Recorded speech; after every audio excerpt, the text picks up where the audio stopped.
Jumpa kembali dalam acara Pernikahan Bahagia di kanal YouTube YKBGKI TV bersama saya Pendeta Arlianus Larosa.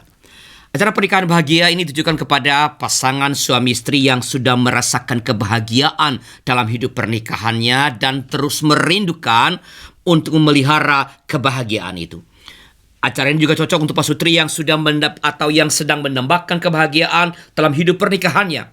Cocok juga untuk setiap pasangan yang sedang menyiapkan diri untuk memasuki kehidupan pernikahan dan merindukan pernikahan yang agung, pernikahan yang berkenan kepada Tuhan, the great marriage. Acara Pernikahan Bahagia ini melibatkan komunitas pastor dari berbagai jemaat atau gereja-gereja, dan kali ini kita bersama justru dengan para pendamping atau pembimbing dari komunitas pasutri Couples in Christ di bawah Badan Bina Warga. Dan kita akan bercakap dengan mereka di dalam episode kali ini. Topik kita kali ini adalah ribut rukun dalam pernikahan. Nanti Ibu Pendeta Cordelia akan memberikan pengantar mengenai topik kita, kemudian akan didiskusikan bersama-sama, dan bagi rekan-rekan pasutri yang bergabung melalui YouTube dapat berinteraksi melalui chat room yang sudah tersedia. Sebelum kita mulai, mari kita berdoa. Tuhan, kami bersyukur padamu karena Tuhan telah menolong kami untuk dapat berkumpul via online ini untuk bercakap bersama mengenai kehidupan pernikahan. Dan berkatilah percakapan kami supaya dengan demikian boleh jadi berkat di dalam hidup kami, terutama para pasangan suami istri yang berhimpun pada saat ini, supaya dengan materi yang akan kami bahas, kami boleh semakin mahir, semakin cerdas dan bijaksana dalam menata persoalan-persoalan, bahkan mungkin konflik yang muncul di antara kami sebagai suami istri. Kami serahkan seluruh percakapan kami ke dalam tangan Tuhan kami, Yesus Kristus. Amin. Oke, sekarang kita akan mendengarkan penjelasan pengantar materi yang akan disampaikan oleh Ibu Pendeta Cordelia. Ibu Cordel, silakan. Jadi, rekan-rekan kalau bicara soal pernikahan, maka ada nggak di sini yang datang yang selama pernikahan nggak pernah ribut? Ya, kayaknya nggak ada deh. Jadi makanya hari ini tadi kalau Pak Hendra bilang kita akan bersama-sama melihat tentang pertengkaran gitu ya, mengingat-ingat kembali lah biasanya gimana kalau bertengkar. Tapi kita akan lebih mendalami soal ribut rukun. Nah, saya mendasari dari ayat Alkitab Yakobus 1 ayat 19. Jadi setiap orang hendaklah cepat untuk mendengar, lambat untuk berkata-kata, dan juga lambat untuk marah. Ini cocok banget nih ya ayatnya untuk kalau kita lagi berbeda pendapat, karena seringkali kalau berbeda pendapat nih biasanya kita lambat untuk mendengar, tapi cepat untuk berkata-kata, cepat banget untuk marah. Gitu. Tapi pada hari ini, pada malam hari ini, rekan-rekan kita akan bersama-sama diskusi. Sebenarnya saya sih bukan ngajarin, tapi kita akan bersama-sama lebih melihat gitu ya, tips-tips yang nanti juga akan didukung dengan sharing. Jadi kita mendasari ini dengan ayat ini. Jadi hendaklah cepat untuk mendengar, lambat untuk berkata-kata, lambat untuk marah. Nah, pada malam hari ini kita akan membahas, sebenarnya saya mau ngajak kita melihat begini. Kalau menyikapi perbedaan pendapat, paling tidak ada 3 hal yang perlu kita lakukan saat kita mengalami perbedaan pendapat dengan pasangan kita, gitu ya. Perbedaan pendapat dalam arti kata bisa jadi pertengkaran, bisa jadi konflik dari masalah yang kecil sampai masalah yang gede, tapi saya mau menyoroti bagaimana cara menyikapinya. Jadi kalau konon nih katanya kalau kita lagi marah-marahnya nih rekan-rekan, yang dikatakan yang pertama adalah time out. Nanti kita bahas lebih lanjut. Yang kedua itu empati. Yang ketiga mengatasinya dengan talk about it. Jadi bicara soal itu. Nah kalau kita bicara soal time out, maka gini. Kadang kan kalau kita lagi marah banget gitu ya, rekan-rekan kalau inget-inget nih, waktu awal-awal lagi marah banget atau lagi berantem, jadi kalau kita lagi marah-marahnya, maka yang harus dilakukan rekan-rekan adalah berhenti. Ini yang rada ribet nih, karena biasanya kalau marah, kalau sewot kita nggak bisa berhenti. Tapi konon kalau kita nggak berhenti, kita akan terus dan akhirnya rekan-rekan itu nggak menjadikan suasana jadi semakin kondusif. Jadi mungkin nggak inget semua nih tentang hari ini, tapi kalau marah yang perlu dilakukan adalah berhenti. Berhentinya ini berhenti apa? Time out nih maksudnya, udah jangan terus gitu ya. Kalau anak-anak biasanya disuruh, dulu anak saya kalau misalnya dia nakal ada pojok corner gitu ya, dia disuruh di sudut, dia berhenti dulu nih, jangan ngapa-ngapain. Jadi saat perasaan marah kita mendominasi, kita ini butuh berhenti. Nah, saat berhenti, konon tenangkan diri dengan hal-hal yang kita sukai, yang bisa kita lakukan. Jadi kadang nih kalau ada orang marah banget, dia nggak bisa mengendalikan kemarahannya, dia membabi buta dalam arti kata waktu pas lagi marah kan ngomongan kita bisa jadi nggak kepikir, tindakan kita bisa jadi nggak kita pikirkan. Nah saat itu berhenti, kalau perlu keluar dulu gitu ya, atau kita seneng ngapain dulu lah, tapi jangan terus dalam kemarahan itu yang pertama. Jadi penting sekali time out, jadi jangan terus gitu, tapi kan kadang kalau lagi marah kita mau ngejar terus gitu ya. Nah ini stop gitu, mesti berhenti, mesti time out. Nah kenapa kita mesti time out? Karena saat kita marah, konon hal-hal yang kita katakan, hal-hal yang kita lakukan, itu malah kita akan sesali. Coba deh rekan-rekan ingat-ingat ya, kalau lagi sewot-sewotnya, terus diem dulu. Kita udah tahu nih, udah nyerocos gitu ya, udah kepikir mau ngomong apa. Tapi 10 menit kemudian atau 2 menit kemudian, mungkin kalau perasaan kita lebih tenang, kita nggak akan ngomong sama seperti 2 menit yang lalu. Dan biasanya perkataan yang 2 menit yang lalu atau tindakan yang 2 menit yang lalu itu seringkali akhirnya kita lebih seselin. Saya kalau kesel, saya suka WA untuk sekarang ada aplikasi delete for all gitu ya. Tapi paling enggak udah keluar dulu gitu. Maksud saya kadang apa yang kita ucapkan, apa yang kita katakan waktu marah atau waktu kita kesal seringkali di kemudian hari atau beberapa menit setelahnya kita seringkali lebih sesali. Nah, yang kedua tadi kita bicara soal empati. Kalau diingat-ingat nanti kita dengar sama rekan-rekan kita yang sharing pada malam hari ini. Biasanya kalau kita berantem gitu ya, masalah apa sih? Terus kalau kita bertengkar, kita lagi mikir tenang, seringkali kita baru kepikir kalau kita menempatkan diri pada posisi pasangan kita gitu ya. Kita kan seringkali kalau lagi marah enggak nih, kita sebel aja gitu, tapi kita enggak menempatkan diri melihat dari sudut pandang dia, kita ngelihat dari sudut pandang kita. Nah yang kedua yang agak penting kalau udah lebih tenang adalah menempatkan diri pada posisi pasangan kita. Kenapa dia berpikir seperti itu? Ini kalau kata Pak Arlianus, saya paling ingat nih, Pak Arlianus bilang perasaan itu nggak pernah salah. Ini rada berat gitu ya, jadi kalau orang sewot sama kita, dia nggak salah, perasaannya itu sendiri nggak salah. Tapi kita nggak paham. Nah untuk bisa paham, kita mesti menempatkan diri pada posisi dia. Baru kita paham kenapa dia marah, kenapa dia entah terluka, kenapa dia khawatir, whatever it is gitu ya. Tapi paling enggak menempatkan diri pada pasangan kita. Karena sekali lagi saya sih selalu ingat bahwa perasaan itu nggak pernah salah, sah-sah aja gitu dia berasa seperti itu. Tapi kita akan frustasi kalau kita nggak menempatkan diri pada posisi dia. Nah terus yang terakhir, yang ketiga itu adalah let's talk about it gitu ya. Kadang kita berantem terus baikan, tapi nggak diomongin. Dan kita berasa udah kok, udah oke, tapi nanti berantem masalah yang sama begitu lagi gitu ya, terus-menerus dan kita nggak pernah bicarain. Akhirnya yang terjadi rekan-rekan adalah ini bisa jadi gunung es nih yang akhirnya nanti bisa meletus nggak tahu kapan. Jadi kalau ada masalah, let's talk about it gitu, ini mesti dibicarain.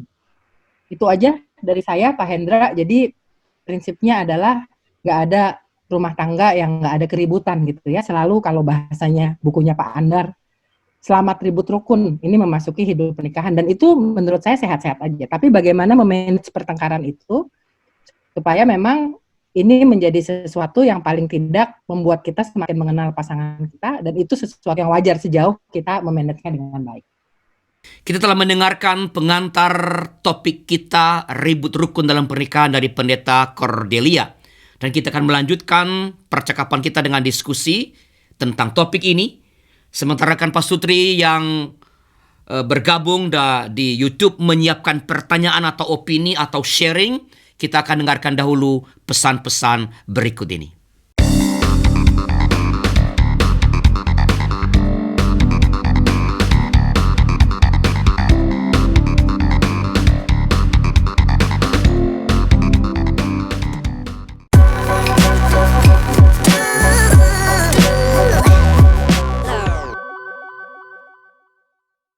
Untuk kegiatan apapun yang dilakukan oleh badan pelayanan yang manapun juga pasti membutuhkan dukungan. Salah satunya adalah dukungan dana. Oleh karena itu, YKB GKI Media juga membutuhkan dukungan dana dari kita semua.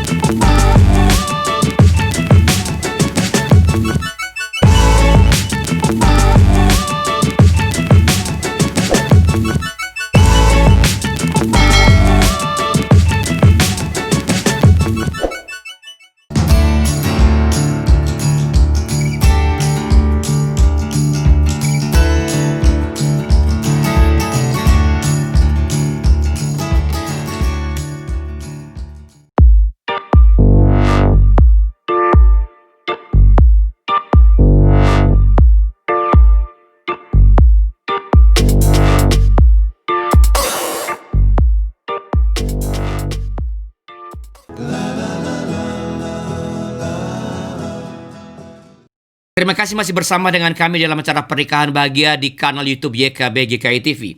Kini saatnya kita berdiskusi dan saling berbagi. Bagi rekan pasutri yang bergabung melalui YouTube dapat menyampaikan pertanyaan atau sharing atau opini, komentar tentang topik kita melalui chat room yang sudah disediakan. Dan percakapan kita ini akan dipandu oleh Pendeta Hendra, Direktur dari Bina Warga. Terima kasih Bu Cordel untuk berbagi soal konflik yang ada di kehidupan kita dan pasangan. Dan saya pikir apa yang 3 hal yang disampaikan Bu Cordel soal time out, empathy, dan talk about it, ini pasti kita ngalamin juga ya proses-proses seperti ini.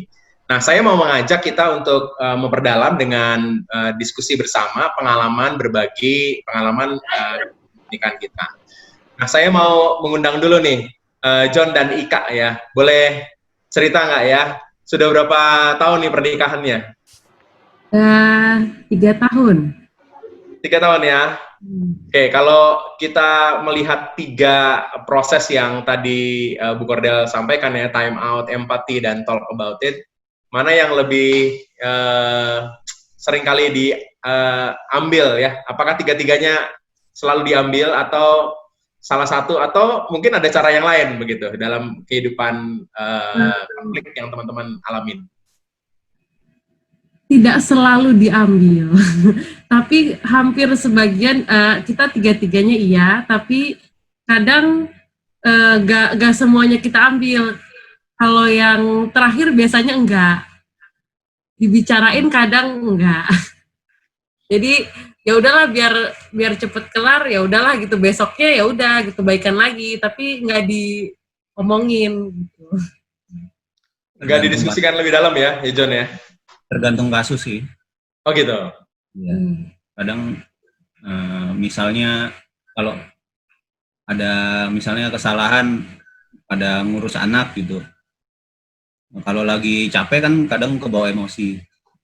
Saya marah gitu. Tapi sebentar paling saya sadar kalau saya juga nggak mungkin bisa kayak gitu gitu. Ya akhirnya ya saya harus akhiri marahnya gitu. Akhirnya saya minta maaf. Oke, proses minta maaf tuh biasanya kesadaran karena nggak bisa begini terus ya? Ya. Itu datang dari diri sendiri atau situasi yang tidak mengenakan ya? Diri sendiri. Dari diri sendiri sih biasanya. Kadang kalau diem-dieman lama kan juga kayaknya nggak enak, terus jadi mikir gitu. Kayaknya gue salah banget deh tadi ngomongnya, mungkin nggak bagus gitu ke pasangan atau apa gitu. Akhirnya ya minta maaf juga. Gitu. Oke, kita pindah ya ke pasangan berikut nih. Ada CL dan Yvonne ya. Oke, dari apa yang disaringkan John dan Ika ya, Yvonne dan Gonang ada yang mau ditanggapin nggak? Apa ya? Ya pernah sih kami itu kayak gitu, diem-dieman. Cuma satu malam. Terus karena kita sama-sama belajar untuk terus ngomong dari awal pacaran itu kan, terus ngomong apa yang menjadi tidak sukaan, menjadi kesukaan. Ya, akhirnya setelah diam-diaman pun kita belajar untuk ngomong juga. Akhirnya aku nggak suka kamu kayak gini. Gitu. Jadi talk about it ya, besar ya? Ya. Talk about it nih. Ini menjadi cara yang Yvonne dan Gonang pilih ya? Time out juga ada? Sempat sekali cuma nggak tahan. Gitu ya? Dianya nggak tahan, saya sih tahan. Oke, ada pasangan yang lain nih, ada Jimmy dan Tika. Ada yang mau ditanggapi nggak dari 3 hal yang disampaikan Kak Cordel tadi ya? Time out, empathy, dan talk about it. Silakan, Jimmy dan Tika. Ya, dari ketiga hal tadi itu, time out, lalu kita mencoba membuka diri ya, empati sama terakhir apa sih? Talk about it. Talk about it. Kami melakukannya mengkombinasi dan kami melakukan menjadi 4 langkah. Kami kami selalu menggunakan 3 hal tadi yang dijelaskan, lalu mengaktualisasikannya dengan 4 langkah. 4 langkah itu kami singkat ikat. Ikat itu pertama-tama intimacy. Kami selalu intim, selalu dekat, hangat, apapun yang terjadi, kami selalu intim. Intim kelihatan orang maupun intim yang nggak kelihatan orang. Dan setelah intim, kami mencoba mengkomunikasikan. Biasanya jauh-jauhan, biasanya kami ngomong juga agak nggak enak. Lalu, kenapa ini bisa terjadi? Kok omongan kamu, jawaban kamu nggak enak?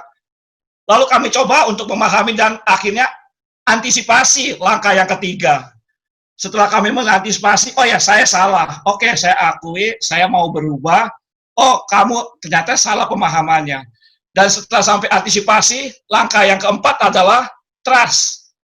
Saya akan selalu percaya sama Tika, dan Tika selalu percaya sama saya. Bukan begitu, Ika? Jelaskan, Kak. Aduh, ya teman-teman, ya memang kadang-kala dalam kehidupan berumah tangga kan, pengennya sih semuanya baik-baik aja gitu, pengennya semuanya serba terikat, pengennya semuanya serba mulus-mulus aja, tapi realita kan nggak pernah bisa bilang begitu. Itu sebabnya tadi Jimmy mencoba untuk mencoba merefleksikannya, ya memang mesti belajar untuk intim. Kalau dulu saya masih kerja, saya kayak punya peluang untuk time out nih, Jimmy juga punya peluang untuk time out gitu. Lumayan kan, 5 jam berada di luar rumah, lalu saya mencoba untuk menenangkan hati dan pikiran gitu. Tapi ketika saya sudah nggak kerja lagi, sudah lulus dari pekerjaan saya, begitu ya, mau nggak mau saya ketemu sama Jimmy nih. Udah tidur ketemu sama dia, pagi ketemu dia, siang ketemu dia, malam ketemu dia, pokoknya nggak ada jalan lain lah, nggak ketemu sama dia kecuali saya pergi gitu ya. Tapi kan persoalannya, ya mau nggak mau saya ketemu terus. Jadi karena ketemu terus, ya masa komunikasinya lewat WA kan nggak juga. Jadi ya udahlah, saya coba untuk ngomongin meskipun gaya bicara saya dan gaya bicara Jimmy jelas berbeda. Tapi mencoba untuk mengkomunikasikan itu, berusaha untuk ngobrolin meskipun sakit, pahit, perih, pedih, ngilu, ya udahlah diomongin aja gitu.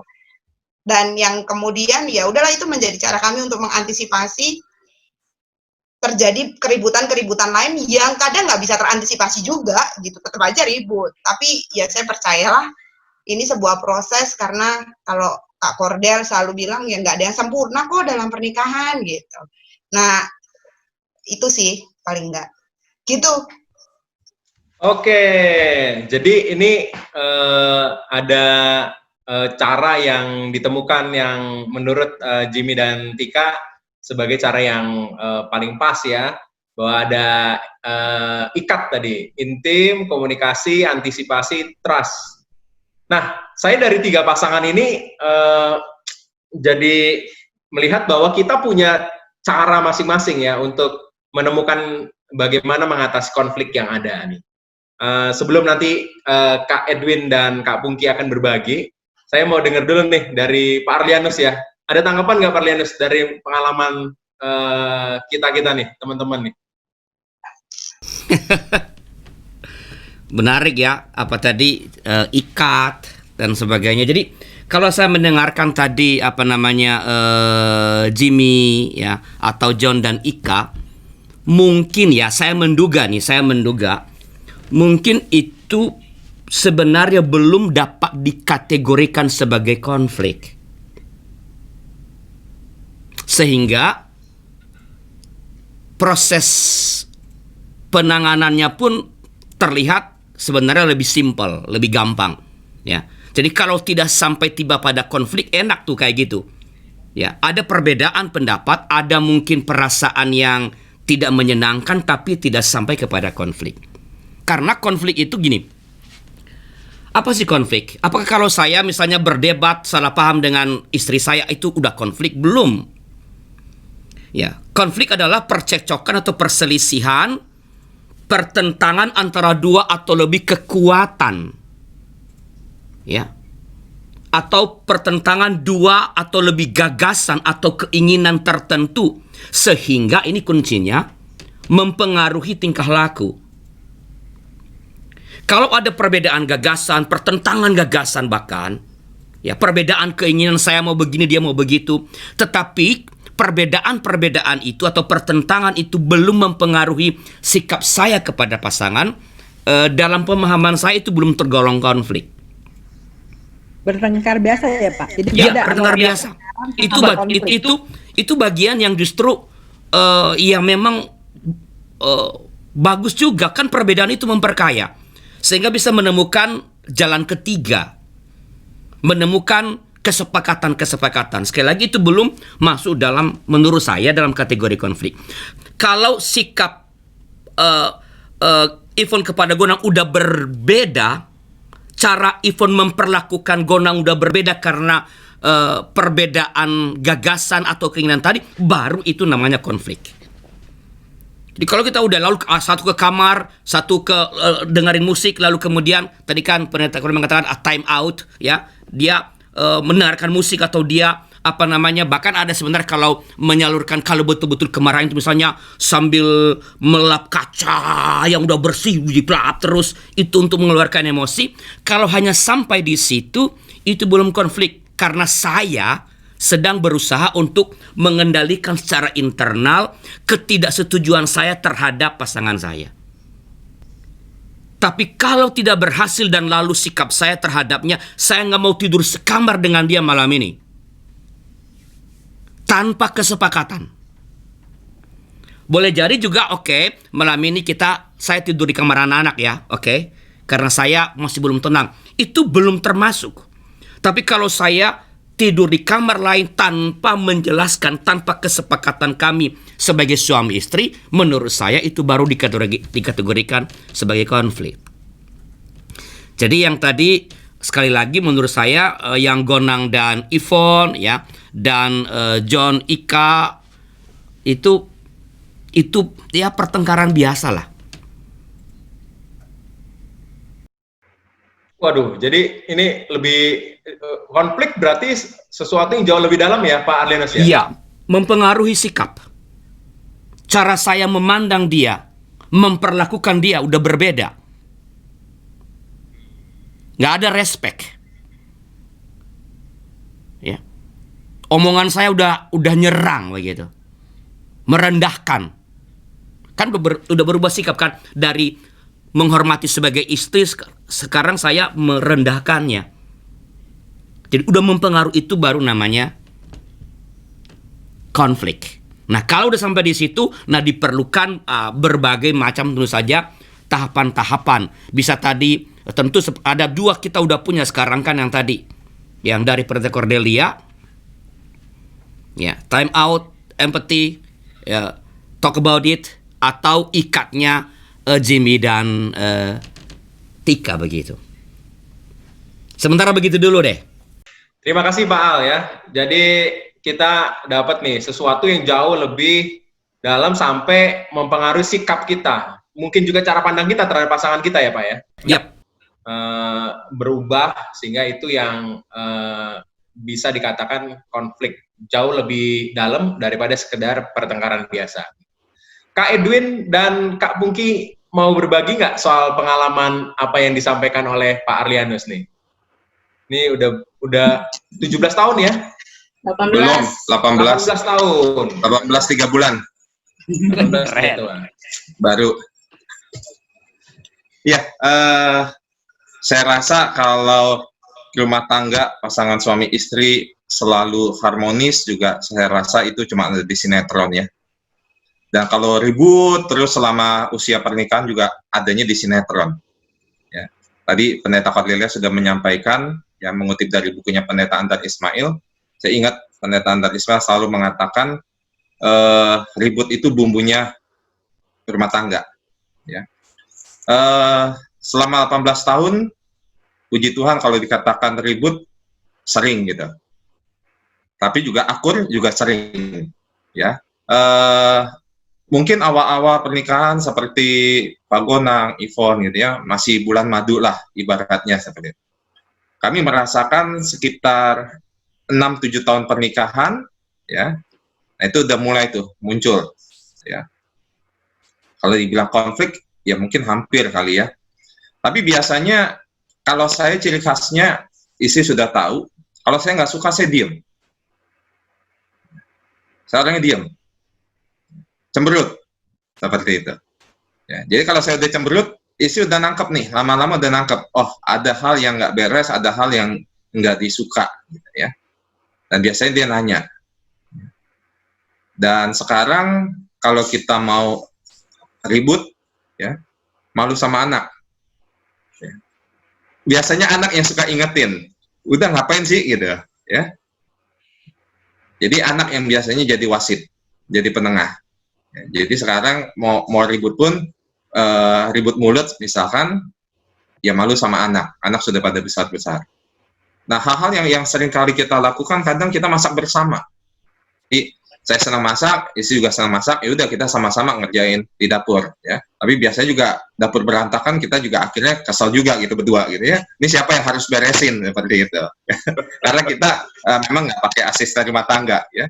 Karena udah capek kan, masak sama-sama gitu ya.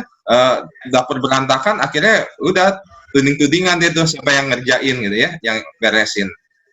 Jadi memang saya melihat titik-titik rawan itu usia pernikahan ya 6-8 tahun lah, seperti itu. Tapi ke atasnya akhirnya ya kita udah bukan kayak suami istri lagi, tapi kayak temen deh, seperti itu ya.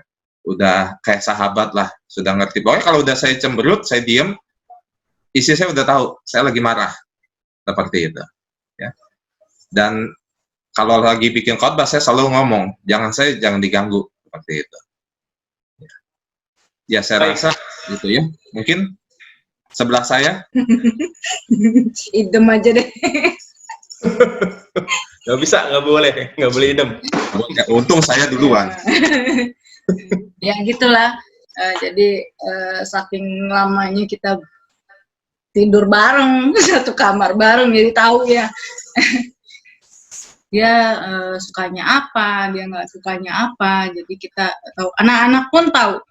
Oh, nih papanya lagi marah nih. Jadi mereka diem. Gimana mah? Jadi solusinya ya kita cari berdua. Kadang-kadang sama anak-anak, ini gimana nih solusinya nih? Papanya begini, mamanya begini, gitu. Jadi ya udah. Jadi nanti kita berempat rame-rame gitu kita ngobrol. Gimana mama, bisa nggak begini? Oh iya bisa. Papa bisa gitu. Kadang kita diskusi berempat dengan anak-anak, apa sih yang anak-anak nggak suka dari kita gitu ya.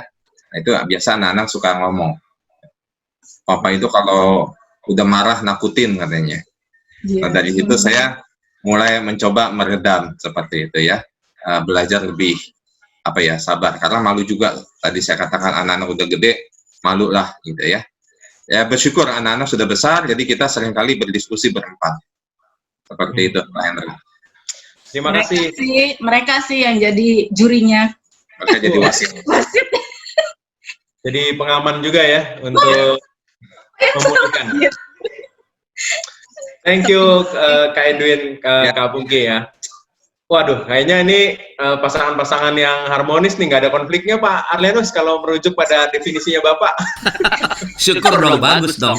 Jelas.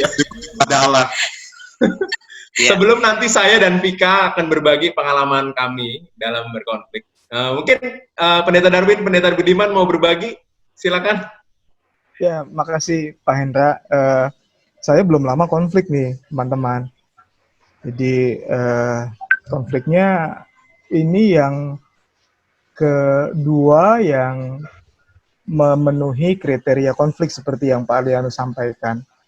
Jadi sampai saya memutuskan mencari rumah kos karena Audrey dan anak-anak mau keluar dari rumah. Jadi daripada mereka yang keluar lagi pandemi gini, mendingan saya kan. Nah sudah sampai pada taraf itu, tapi nggak jadi. Saya udah cari kos nih ya, udah cari di Bogor, ya oke lah, ini bisa, sebulan aja saya kos. Malamnya jam 11, anak saya yang besar tuh WA, Pak, kalau Papa tetap pergi besok rapat, Berarti papa lebih sayang orang daripada sayang kami. Gitu. Wah, saya meleleh gitu ya. Ah, ya ampun, iya ya.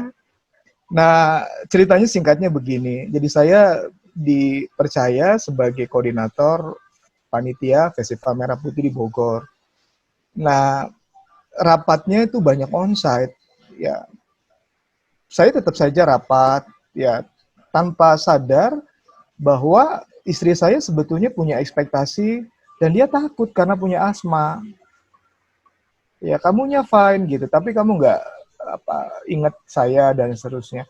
Nah, tapi I have no choice kan. Saya udah bilang oke, dia oke, nggak apa-apa, apa jadi panitia gitu. Nah, sudah jalan, nah harus ketemu misalnya ya Pak Wali Kota, Dandim, Kapolres. Nggak mungkin saya batalin. Dan kultur di pemerintahan, ketua tuh sentris gitu ya. Harus ketua. Aduh, saya bingung. Mau nolak sudah nggak bisa gitu.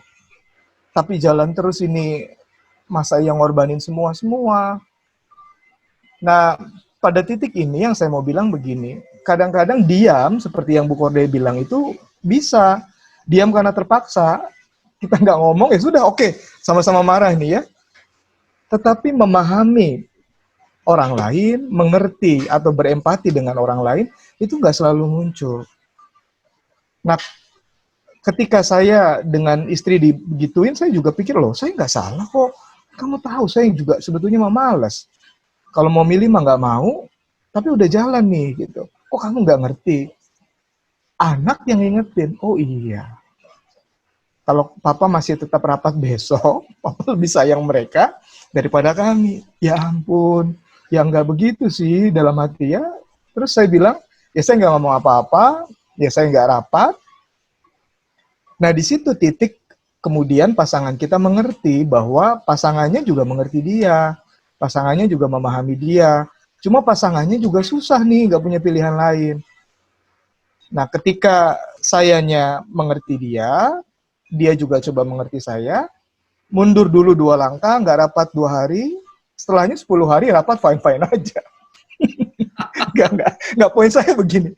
Itu ya, trust itu dibangun setelahnya. Ketika kita memahami, kalau pakai bahasa Paulus, hendaklah tiap orang menaruh pikiran dan perasaan yang terdapat juga dalam Kristus Yesus, walaupun dalam rupa Allah, dia mau melakukan beberapa langkah menurunkan dirinya, lalu ketemu horizonnya. Ini kalau pakai perspektif Yosafat Gadamer. Sering kita nggak nyambung karena horizonnya nggak ketemu gitu loh. Frekuensinya beda. Begitu satu sudah ketemu, oh iya ya suami, ya udah deh kamu boleh keluar, tapi jangan makan, jangan minum kalau rapatnya di kafe.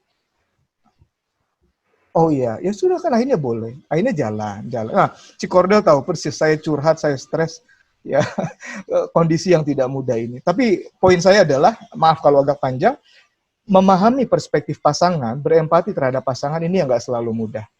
Dan itu kunci. Ya, kunci. Setelah itu kita bisa berdialog, membicarakan talk about it, oh ya, saya salah, dan seterusnya. Nah, saya semakin menyadari dari kelemahan saya, konflik saya 2 kali serius itu. 1 kali, saya nggak usah ceritain ya, nanti kepanjangan. Kita kalau mengharapkan kebahagiaan, dan itu kan salah satu harapan kita dalam rumah tangga, itu kayak kupu-kupu katanya. Kita kejar, lari. Ketika kita punya perspektif tertentu tentang kebahagiaan, kita kejar, nggak dapet. Tapi kita diam, memahami yang pasangan, mengerti dia, malah dapet. Saya malah sekarang boleh, ya udah kamu nggak rapat hari ini gitu. Misalnya ya. Kenapa? Sampai dikasih koper. Oh enggak, udah nggak dikasih koper sekarang. Ya kira-kira itu Pak Hendra dan teman-teman ya. Terima kasih Pendeta Darwin. Pak Hendra. Ya, silakan Pak. Saya kira ini dari ada 2 hal penting dari yang di-sharingkan Pendeta Darwin ya. Yang pertama ialah bahwa dia menyebutkan satu hal yang paling umum pada zaman ini yang menyebabkan konflik terjadi dalam kehidupan pernikahan. Yaitu apa? activity yang semakin padat sehingga ada hal yang dianggap penting oleh pasangan kita lalu terlewatkan oleh kita atau tanpa sadar kita abaikan. Ini tadi kalau saya tidak salah mendengarkan, ini yang terjadi tanpa sadar, bukannya mengabaikan keluarga, tapi kan ini sudah diterima tanggung jawabnya, harus jalan.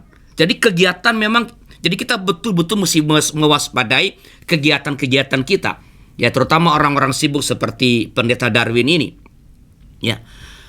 Pada saat yang sama Darwin juga sebenarnya sudah menyampaikan satu langkah penting di dalam menyelesaikan sebuah konflik, yaitu apa? Mengakui kelemahan, mengakui sumber konflik. Kan tadi dijelaskan oleh Pendeta Darwin apa sih? Ya, bahwa Audrey punya kekhawatiran karena punya asma. Belajar mengakui ini loh. Ya. Dan tadi kan yang dikatakan anak itu kan sangat penting. Sangat penting. Ya. Jadi sekali lagi ini dari sharing Pendeta Darwin kita mendapatkan dua hal, baik penyebab yang sering terjadi maupun langkah awal. Sebab kita nggak mungkin menyelesaikan sebuah konflik sama seperti sakit kalau nggak bisa diagnosa apa sakitnya, terapinya akan gagal terus. Dengan mengetahui sumber konfliknya, maka ada langkah yang tepat. Pendeta dari memberikan rasa nyaman kepada Audrey. Tadi kan batal rapat ya. Ada itu doang, Pak, batal rapatnya. Ya, tapi artinya itu sudah cukup ternyata.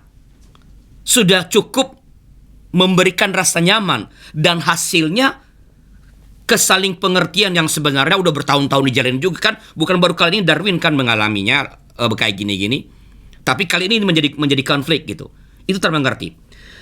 Nah, hal lain yang saya mau sampaikan nih tadi ini yang tadi diseringkan oleh Pendeta Edwin, bahwa ini sebenarnya kami udah bahas di dalam episode tentang ritme relasi dan segitiga cinta Steinberg ya. Pasangan-pasangan seperti Edwin dan saya ini, yang saya udah 26 tahun menikah nih. Kalau lebih lama lagi lebih berbahaya sebenarnya kalau nggak disadari. Kita punya kecenderungan yang tadi itu menganggap pasangan sebagai sahabat. Itu salah satu tipe cinta Steinberg itu. Ya, di dalam pernikahan, dalam relasi suami istri, unsur persahabatan harus tetap dijaga. Tapi jangan pernah menganggap istrimu, suamimu sebagai sahabat. Itu berbahaya. Karena kan kamu nggak mungkin bercinta dengan sahabatmu kan. Kalau udah begitu, itu kita kehilangan salah satu sisi dari segitiga cinta Steinberg, itu yang namanya passion, gairah. Jadi andaikan, jadi mungkin tadi yang dimaksud oleh Edwin adalah relasi persahabatan kan, dengan sahabat kan kita kalau marah menahan diri, kalau ngomong kita jaga supaya jangan menyakiti, itu unsur-unsur persahabatan, ya. Tetapi istri bukan sahabat, suami bukan sahabat. Kalau sudah jadi sahabat, ini biasanya terjadi kalau sudah semakin menua karena mungkin stamina berkurang. Itu yang mesti dijaga, harus tetap passionnya itu, gairahnya itu tetap ada. Kalau enggak, segitiganya cinta itu yaitu komitmen, intimacy. Tadi kan ada intimacy dan passion itu tidak salah satu hilang, maka cinta menjadi tidak lagi utuh sebagai cinta suami istri. Ketiga sisi dari cinta ini, komitmen, intimacy, dan passion mesti dijaga. Itu kami bicara dalam segitiga cinta Steinberg sama dalam episode tentang menjaga ritme relasi. Ini beberapa komentar saya terhadap sharing ini. Ini sangat menarik ya. Yang Pendeta Darwin tadi, terima kasih itu mau sharingkan itu sangat berharga bagi orang-orang sibuk yang akhirnya membuat kita abai. Ya, bukan hanya dari saya, juga pernah ngalamin gitu, Sewin, mengabaikan. Tanpa sadar mengabaikan. Oke. Dan bahayanya kalau kita dengan kepercayaan yang Tuhan berikan di tengah profesi kita itu merasa bahwa ini penting gitu ya. Iya. Seperti saya misalnya, saya menjadi pendeta dan saya merasa bahwa ini tentang orang lain, tentang Tuhan, dan saya merasa ini adalah sesuatu yang sangat penting, jauh melampaui keluarga, dan ternyata sebenarnya saya nggak melakukan untuk pihak-pihak itu, maksudnya buat orang, buat Tuhan, tetapi tentang diri saya. Karena ada banyak orang gila kerja, itu tentang dirinya gitu Pak. Ya. Yes. Lalu akhirnya melukai pasangan kita, yang sebenarnya juga adalah bagian yang penting. Vika adalah Sangat penting. Adalah salah satu bukti bahwa saya tanpa sadar lalu melukai Vika sebagai istri saya. Dan menariknya ada dalam situasi yang makin parah itu, kita sampai nggak sadar kalau sebenarnya yang kita lakukan itu salah begitu. Nah mungkin Vika bisa berbagi nggak ya soal akhirnya gimana tuh kita akhirnya bisa ngobrol lagi dan komunikasi lagi, Dek? Kalau apa ya? Mungkin karena di sini banyak yang keluarga pendeta gitu ya, ada profesi pendeta. Dan menurut saya memang jadi sudah punya banyak bekal dulu gitu dari entah dari permasalahan yang didapat jemaat dan lain-lain, sehingga ketika ada konflik di rumah rata-rata sudah bisa meskipun nggak begitu banyak mungkin, tapi bisa gitu ketika aku tengkar sama istri atau sama suami harus gimana gitu ya. Tapi mungkin banyak pasangan awam yang tidak nggak bisa menyikapi seperti itu secara spontan, mikir dulu atau apa gitu. Kalau saya dulu, kalau saya sih menurut saya tuh saya kayak tadi ayat yang dipakai sama Kak Cordel ya, cepatlah lambatlah bicara gitu dan lain-lain. Saya lambat semua, lemot gitu. Jadi ketika mulai muncul permasalahan, ketika muncul masalah gitu nggak ngeh gitu. Dan sepertinya dulu di awal dengan Pak Hendra, suara saya nggak balapan ya sama anak-anak? Nggak kedengeran kok, itu serunya kita. Jadi nah sepertinya dulu di awal-awal itu kalau saya dengan Pak Hendra itu modelnya jadi begini, aku tuh capek, ya kamu ngerti dong gitu. Atau kalau aku tuh sedih, kamu ngerti dong gitu ya. Jadi seolah-olah pasangan kayak diminta untuk, aduh ini masa kurang jelas kalau aku stres dengan tugas-tugasku, aku begini, kamu ngertiin apa sih gitu. Apalagi kalau perempuan ya, kalau udah ditanya, kamu kenapa? Nggak apa-apa. Kamu pengen makan apa? Terserah. Nah itu kan sepertinya itu sebenarnya tanda banget gitu ya. Cuman pria nggak bisa seperti itu simpelnya gitu. Nggak ngeh, diabaikan, ya itu tadi seperti kata Pak Hendra, akhirnya nggak ngerti kalau itu sudah membesar. Dan saya dulu nyuruh Pak Hendra juga di kamar satunya, karena saya sudah mulai merasa nggak nyaman satu kamar. Alasannya banyak lah, ada aja alasannya, dan itu cukup lama ya, sampai bahkan kemudian saya memutuskan saya nggak mau di Cianjur dulu. Saya memilih untuk pergi dan pengen kerja jadi orang biasa, mencari kitab sakti gitu ya. Waktu itu alasannya begitu. Padahal sebenarnya itu saya pengen melepaskan diri. Tapi ya itu dan itulah saya mendapati juga bahwa sebuah pembiaran dalam masalah itu sangat-sangat jahat efeknya, pembiaran itu. Dan terjadinya pembiaran ya yang mulai ya pasangan itu sendiri, bukan dari orang lain. Kita nggak bisa nyalahkan orang lain. Tahan dulu, sampai situ dulu. Ya. Ini ada Pak Budiman nih. Pak Budiman nih jago banget soal NLP nih. Sebelum beliau pergi ya, atau jangan-jangan udah pergi nih. Pak Budiman mau nanggepin nggak soal tadi ya, ketidaksadaran akan pasangan kita atau diri kita yang merasa bahwa pekerjaan jauh lebih penting daripada keluarga, dan itu merasa benar, dan akhirnya membiarkan karena merasa benar ya, seperti Vika tadi katakan, akhirnya konfliknya makin dalam begitu. Ada yang mau ditanggapin? Sudah Lift apa? Kalau begitu Pak Darwin yang nanggapin. Enggak, saya pernah punya kemiripan kayak Hendra ya.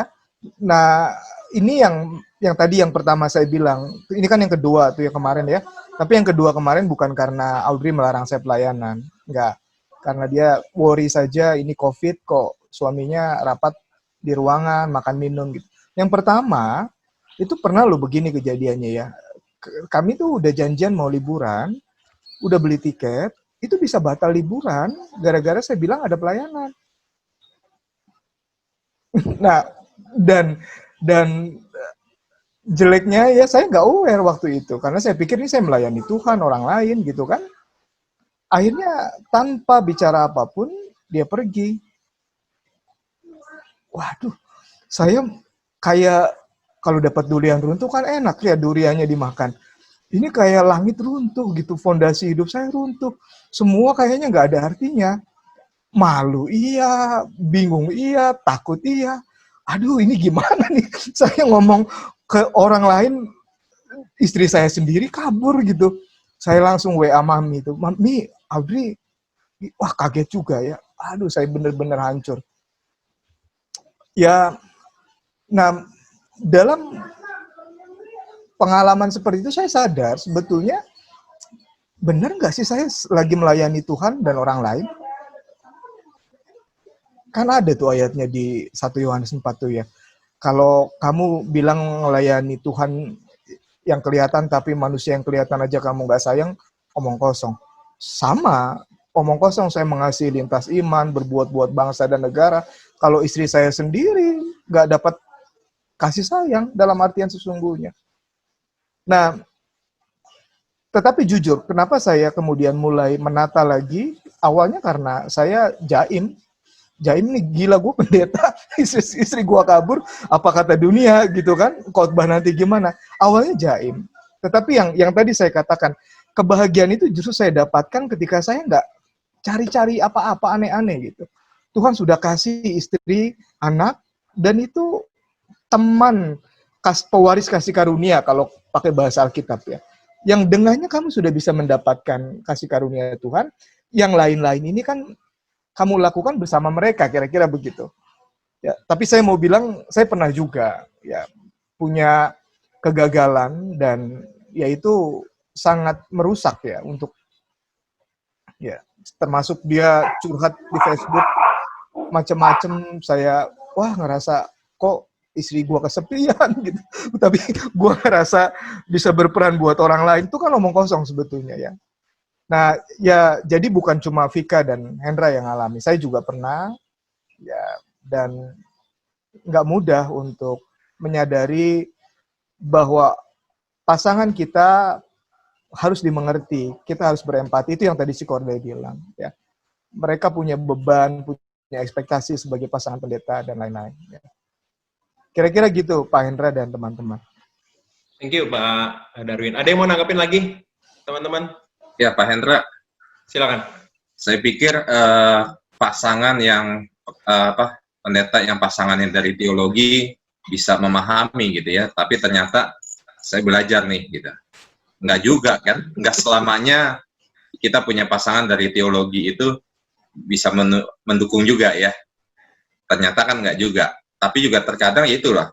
Ini yang juga saya alami, kita lebih banyak prioritas kan keluar dan mengabaikan di dalam. Nah, anak saya ini yang suka protes. Kalau istri sih nggak protes ya. Nggak tahu kalau dia nyuruh anak gitu ya. Bukan nggak protes, dia sudah lelah protes sebetulnya. Jadi anak yang sering protes gitu ya. Kalau saya udah janji nih, oke nanti hari ini tanggal sekian, yuk kita jalan bareng. Tiba-tiba ada pelayanan mendadak. Ya, saya lebih memilih pelayanan mendadak itu ya. Entah itu melawat dan lain sebagainya. Ya anak udah sama kayak saya tipenya, nggak mau protes tapi cemberut. Ya, cemberut itu bisa seharian cemberut gitu ya, ngediemin seharian. Ya akhirnya saya mengakali gini, kalau memang saya punya waktu, benar-benar itu waktu itu saya gunakan untuk keluarga, full seharian misalkan. Dari pagi sampai malam, yuk kita jalan, kita nonton, kita makan, seperti itu. Sehingga dari situ ya anak-anak juga akhirnya lama-lama mengerti, memahami. Ya. Kalau waktunya saya untuk jemaat, ya sudah gitu. Tapi ketika waktu saya untuk keluarga, ya saya juga nggak mau diganggu. Ya, memang waktu itu untuk keluarga benar-benar seperti itu. Bisa dari pagi sampai malam saya di luar bersama istri dan anak-anak seperti itu. Baik, Kak Edwin. Jadi ini kita waktunya nggak banyak ya ternyata ya. Waduh, ini banyak sekali pengalaman yang belum tergali lebih dalam nih. Tapi benar nggak ya kalau saya mengatakan bahwa konflik itu akan menjadi semakin meruncing ketika kita punya cara pandang yang salah terhadap apa yang menjadi prioritas kita. Kita memandang bahwa pekerjaan itu menjadi sesuatu yang penting, lalu kita menyingkirkan yang lain, dalam hal ini mungkin keluarga kita, dan itu akan terbiarkan, akan semakin larutlah kita karena kita merasa benar. Maka proses seperti yang Kak Cordel tadi sampaikan, bahwa kita perlu ada waktu untuk jeda sejenak, time out, juga punya empati ya terhadap perasaan pasangan kita. Nih tadi kalau istri saya Vika mengatakan harusnya laki-laki tahu dong, kan aku udah cemberut nih, aku udah nggak ngomong nih, harusnya tahu dong. Ternyata laki-laki nggak gitu ya, perlu diobrolin dan kita rasanya akan semakin meredakan konflik ketika kita memang benar-benar punya waktu, juga kemampuan untuk berempati dan mengobrolkannya. Dan itu nggak bisa tercapai, dan akhirnya kalau itu nggak bisa tercapai, seperti kata Pak Arlianus, bahwa semakin hari kita lalu mempunyai cara pandang yang nggak semestinya terhadap pasangan kita. Kita memandang yang lain lebih utama, dan akhirnya rumah tangga kita bisa menjadi ada di ujung tanduk karena konflik nggak kita kelola dengan baik. Pak Arlianus, Bu Cordel, ada kata-kata penutup dalam situasi ini? Saya nggak ada Silakan. kata penutup, Pak Arlianus saja yang menutup, saya yang buka. Ya, jadi sebenarnya sebelum ngomong penutup, sebenarnya saya ingin mendengarkan sebenarnya ya John dan Ika dari percakapan kita ini, bagaimana bayang mereka tentang konflik dalam pernikahan.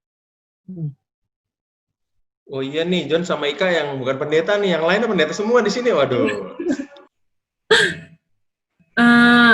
Ya Pak, kalau saya sih secara pribadi malah mikirnya baru tercerahkannya dari Bapak ya. Dari awal tuh maksudnya mikirnya udah banyak konflik nih ternyata pernikahan kita gitu loh.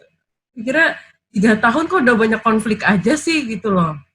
Mikirnya gitu kan, orang bilang kan ya semakin ya 5 tahun itu baru muncul lah gitu. Kok ini baru dari awal udah mulai konflik gitu. Sempat mikir, bener gak sih nih, apa namanya, salah pilih gak sih nih gitu loh. Kok udah berantem terus aja gitu loh. Tapi ternyata ya belum sampai pada tahap itu gitu loh. Justru saya mikirnya malah kan belum sampai pada tahap itu gitu ya Pak ya. Kalau saya sekarang aja yang cuma masalah kecil yang bukan konflik aja udah gagal di situ, gimana nanti kalau rumah tangga ini benar-benar dapat konflik gitu loh, yang sesungguhnya gitu. Jadi malah saya ngerasa tercerahkan gitu loh, semakin ya banyak lah yang kita sih jujur suka kadang ada masalah nggak kita omongin, nggak kita apa gitu loh Pak. Yang menurut saya paling sulit adalah justru berempati itu sendiri gitu. Kadang ya diomongin, tapi ya sekedar diomongin biar cepat selesai aja gitu. Yang saya secara pribadi nggak sampai kepikiran kalau ternyata itu kalau dipendam nanti akan menjadi sebuah konflik gitu. Karena pikirannya ya itu udah jadi konflik gitu. Ternyata itu belum sampai kepada konflik gitu loh Pak. John mau nambahin? Ya kurang lebih sama sih Pak, kayak cuman ya memang saya pikir ya memang nggak banyak pertengkaran memang yang terjadi, karena ya sejak awal pernikahan itu memang kita agak tinggalnya berjauhan gitu Pak. Jadi memang sebenarnya nggak ada konflik pertengkaran yang berarti sih di dalam rumah tangga kami. Baru sekarang didekatkan gitu. kemarin awal-awal pernikahan mama kita kan berjauhan, beda kota. Terus sekarang baru didekatkan, ya baru sekarang lah harus kita mulai worry-worry, was-was. Jangan sampai kita ada muncul-muncul konflik itu gitu. Selama ini kan kita cuman by WhatsApp, nanti pulang kerja baru kita video call gitu. Jadi waktu untuk bersamanya itu kan jarang gitu loh. Baru sekarang justru waktu bersamanya itu sering. Oke. Parlenus silakan. Iya. Jadi mungkin pada suatu saat atau di episode yang lain kita bicara mungkin lebih mendalam yang tentang konflik. Tapi saya ingin mengatakan ada beberapa hal yang perlu diwaspadai yang sering menjadi penyebab konflik ya. Ya. Yang tadi kan udah disampaikan oleh Pendeta Darwin tadi soal aktivitas yang semakin padat. Yang kedua adalah pengaturan keuangan ini jangan diabaikan. Ya.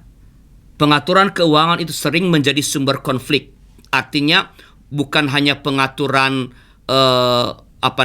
penerimaan, tapi pengaturan pengeluaran. Termasuk keuangan yang misalnya kita berikan kepada atau bantuan-bantuan atau tanda cinta kita kepada keluarga asal. Kalau tidak dipercakapkan dengan baik, ini bisa menjadi sumber konflik. Lalu adalah harapan yang berlebihan tentang pernikahan. Tadi kan Hendra suka bilang kan, atau siapa yang tadi itu, Edwin, yang tidak pernah konflik itu hanya ada di sinetron. Yang sering konflik juga hanya di sinetron. Itu tentang harapan yang berlebihan, nggak ada konflik. Mana mungkin? Selagi manusia masih hidup pasti ada perbedaan. Bagaimana memanage sehingga tidak berubah menjadi konflik atau konflik yang berbahaya begitu. Lalu pembagian tugas yang tidak atau kurang jelas di rumah. Siapa bertanggung jawab pada apa? Ini penting karena apalagi sekarang kan kita hidup di tengah-tengah era di mana tidak boleh membedakan tugas-tugas domestik berdasarkan jenis kelamin. Tidak ada tugas istri, tugas suami yang spesifik. Semua tugas bersama. Nah, kalau tidak ada pembagian yang jelas terhadap ini, bisa menimbulkan konflik. Ya, perbedaan paradigma tentang hal-hal yang penting dalam hidup kita, tentang relasi itu sendiri. Ya, bagaimana kita memahami hubungan suami istri. Konflik karena yang satu punya cara pandang A, yang satu punya B. Nggak pernah dibicarakan konflik. Tentang tanggung jawab sebagai ayah dan ibu, siapa yang bertanggung pada pendidikan anak. Bagaimana cara mendidik anak? Kalau tidak ada percakapan yang bagus, ini akan bikin konflik. Ya, tentang seks. Laki-laki dan perempuan punya perbedaan pemahaman tentang seks. Kalau ini tidak saling dibicarakan, ini akan jadi sumber konflik. Ya, tentang pekerjaan. Tadi baik Pendeta Darwin maupun Hendra kan dan sama seperti saya, kita bukan hanya kita, tapi terutama orang-orang seperti pendeta perlu betul-betul mewaspadai pemakaian argumentasi pelayanan sebagai pembenaran terhadap pengabaian terhadap pasangan. Kan mulia kan alasan kita melayani. Mulia banget. Ya, tapi bukan hanya pendeta, umat juga bisa begitu. Gue ke gereja main kolintang, kok lu permasalahkan? Alasan yang mulia. Kita perlu waspadai karena itu bisa menjadi sumber konflik ketika pasangan kita punya cara pandang yang berbeda terhadap pelayanan dan seterusnya dan sebagainya. Nah, itu beberapa hal yang menurut saya perlu diwaspadai. Ya, ada hal yang lain.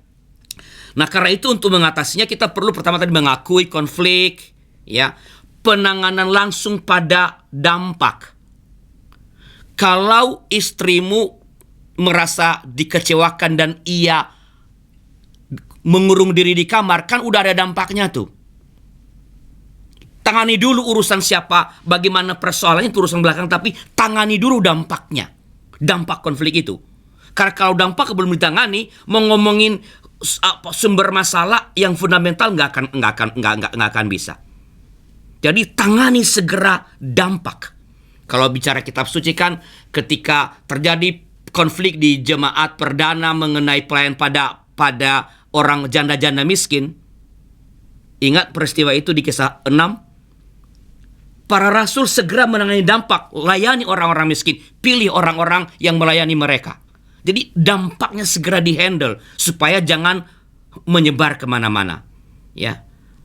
Lalu kemudian tadi yang ikuti menurut saya sih yang tadi dikatakan oleh Pendeta Cordelia. Bicarakan, bagian terakhir sangat penting yang terakhir. Talk about it. Mari bicara.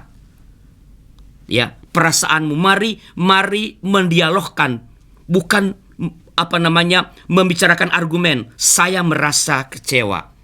Ungkapkan perasaanmu, bukan kesalahannya. Ini salah satu cara berkomunikasi. Ungkapkan perasaanmu. Jadi pakai I statement. Bukan you statement. Saya merasa. Bukan kamu ya terlalu sibuk di gereja. Kamu terlalu sibuk di mana tadi festival Merah Putih. Tapi kan Audrey tadi kan menyampaikan dengan tepat. Saya merasa was-was. Kamu rapat dia. Jadi I statement. Saya yang khawatir. Mungkin saja nggak apa-apa. Sayanya yang khawatir. Ya, jadi itu beberapa hal yang menurut saya perlu diwaspadai di dalam mencegah terjadinya konflik. Kalau sudah terjadi, percakapkanlah, akui sumbernya, tangani dampaknya, dan percakapkan. Kalau tak bisa menyelesaikannya sendiri, segera mencari pertolongan. Ya, tidak ada batas waktu, tapi dalam pengalaman kami, sebulan itu terlalu panjang untuk membiarkan sebuah konflik tidak diselesaikan. Sebulan itu terlalu panjang. Ya, artinya kita udah masuk di zona kekecewaan di situ. Kalau pakai ritme relasi, kita udah sebulan berada di zona kekecewaan. Itu untuk meng-up-nya ke zona kebahagiaan, itu terlalu berat. Sebulan terlalu panjang. Karena itu kalau udah ngobrol nih, nggak bisa diselesaikan, segera cari pertolongan. Karena menyelamatkan pernikahan kita jauh lebih penting daripada persoalan yang lain, termasuk persoalan yang kita anggap penting di kantor kita atau dimanapun. Itu beberapa catatan dari saya, Pak Hendra dan teman-teman. Terima kasih Pak Arlianus, penting sekali ya. Untuk bagian terakhir, saya dan Vika merasakannya bahwa kita perlu pertolongan dan jangan malu untuk meminta pertolongan, karena jangan-jangan Tuhan juga memakai orang-orang di sekitar kita untuk membantu memulihkan apa yang terjadi dalam rumah tangga kita. Terima kasih kepada rekan-rekan para pembimbing, pendamping dari komunitas Pasutri Couples in Christ yang telah sharing, memperkaya percakapan kita tentang ribut rukun di dalam acara pernikahan bahagia dalam episode kali ini. Terima kasih juga kepada semua rekan Pasutri yang telah bergabung melalui YouTube. Mari terus menjaga relasi kita, membicarakan kalau ada perbedaan, dan ketika kita merasakan ada konflik yang terjadi, kita segera mencari penyelesaiannya, dan kalau kita tidak berhasil menemukannya, jangan biarkan berlarut-larut. Kita perlu segera untuk mencari pertolongan supaya kebahagiaan yang telah Tuhan sediakan bagi kita dapat segera kita temukan kembali. Sebelum berpisah, mari kita berdoa. Tuhan, kami bersyukur pada atas percakapan yang boleh berlangsung di antara kami pada saat ini. Kami boleh berbagi bagaimana kami melihat perbedaan pendapat, bahkan konflik yang terjadi di antara kami sebagai suami istri yang telah Engkau berkati pernikahannya. Kami bersyukur bahwa Engkau telah menjagai kami sampai saat ini. Bahkan ketika kami sempat jatuh dalam konflik yang besar, tapi kami bersyukur padamu. Engkau telah menolong kami, menyelamatkan kami, meraih kami, sehingga kami dapat dengan tidak canggung boleh berbagi mengenai pengalaman-pengalaman kami dalam menghadapi konflik di antara kami.